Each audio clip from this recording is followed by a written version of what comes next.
play now? Yes, he's a catcher for West Point. So. Wow. You want to sit down, Mike? No.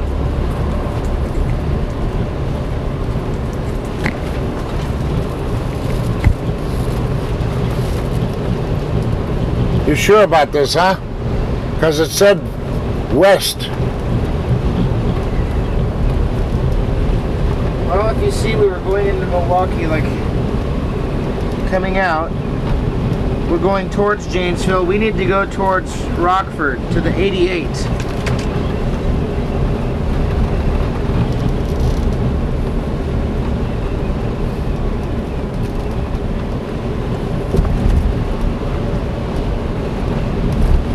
All right. Tell them we're going to make a turn up here. Michael, we're getting ready to make a turn.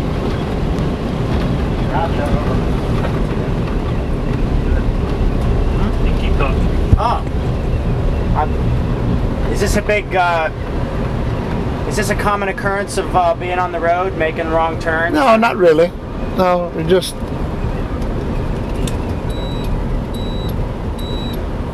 This is the first time it's happened to us. That's great. That's a ringing endorsement for AAA.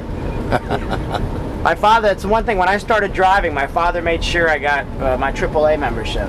Really? And it's certainly come in handy.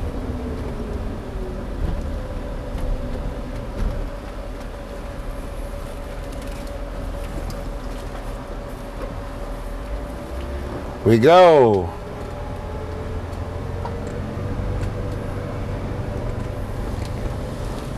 This is 90 East.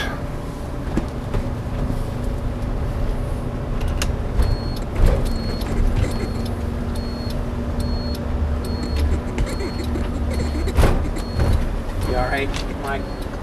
Okay. I tell you, the unsung heroes in production are the camera and sound. If it wasn't for the people behind the scenes, pictures wouldn't get made, or TV or anything. That's right. They're the heroes. Sandy. I said if it wasn't for the people behind the scenes, the pictures wouldn't be made. They have the hard part. Actors have pretty much, just know their lines and do it correctly and get it done. I don't hear anything on one. I don't hear anything. That's Ernie. Oh. He's not talking. Okay. Kind of ironic, he says it's good for us, and then we're missing the shot. Yeah. Hey, repeat that. Ernie, when are you surprised that everybody really remembers McHALE'S Navy? That's like the Just for a second.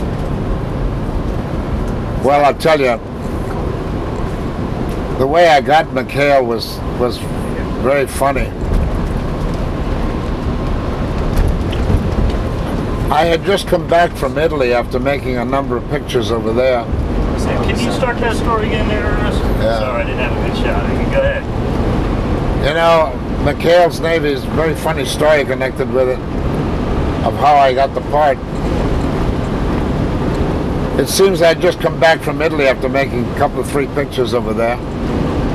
And my agent called me, and he said, Ernie, he said, we got a thing going, he said, about a torpedo boat and everything else, called McHALE'S Navy, and we'd like you to be the skipper.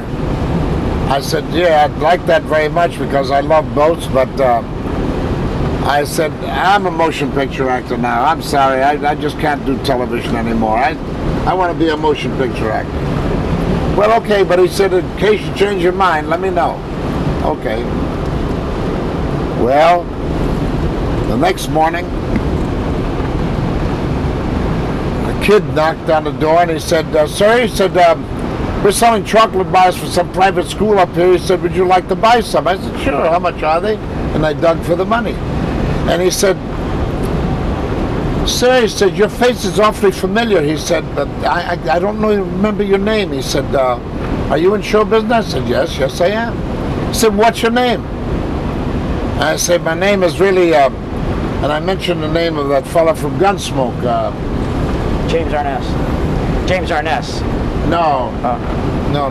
Lauren Green. James Arness. You're right. James Arness. And he said, no, he does Gunsmoke. I said, no, my name is really Richard Boone. He said, no, he does Have Gun Will Travel. I looked at this kid and I said, by golly, all he had to do was come around the door and see the Oscar, the whole bit. And I said to him, well, my name is really Ernest Borgnine. And there's a long pause, nothing, absolutely nothing. He didn't know me from Adam. I said, thank you, kid. Here's your money. Goodbye. I called my agent and I said, that part's still open? And he said, yes. And I said, well, I'll do it. He said, well, oh, wonderful. What changed your mind? I said, none of your darn business. And that was it. I got started in McHALE'S Navy, and the first thing you know, I was known all over the world. It's that easy. The power of television, marvelous. And you see how well it can be used. I've seen things, you know, where they've shown us things, man landing on the moon and everything else. And of course now they have this trial that I don't think will ever end, that's taking place in Los Angeles. Anyway. Do you ever talk to anybody from McHALE, the McHALE's day, any of the cast or crew from... Occasionally we run across each other. Tim Conway is pretty much around, but the rest of the boys are all spread out all over the place. And there's 3 or 4 of them that have already passed away, so may they rest in peace, you know? I see Carl Ballantine from time to time. I mean, I see him. Yeah. And Tim Conway has those Dorf videos. He's marvelous in those Dorf things. He really is. Yeah. Fuji? Yeah, whatever. Fuji, I understand, went back to Japan and became a producer. Yeah. Doing television, I guess. And a very productive one at that. Yeah. Were you friendly with Joe Flynn? You got... Oh yeah. Oh sure. Another one whose funeral I went to.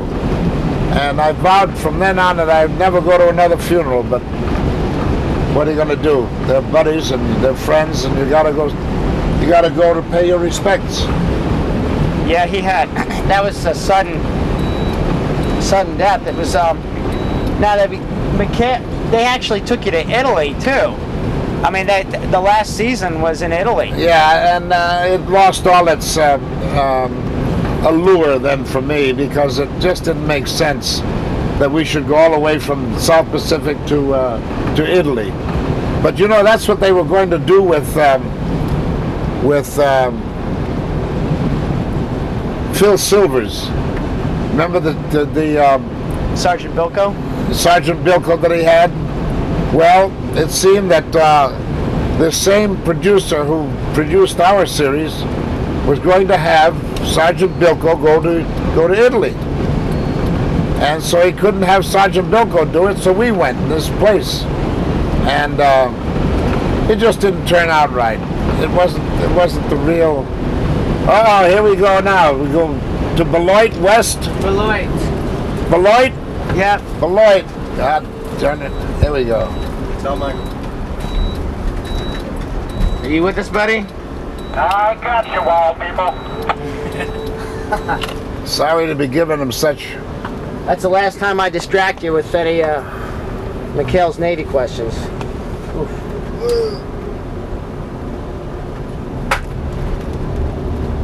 Okay, now we need to get to 90. We need to find the 90.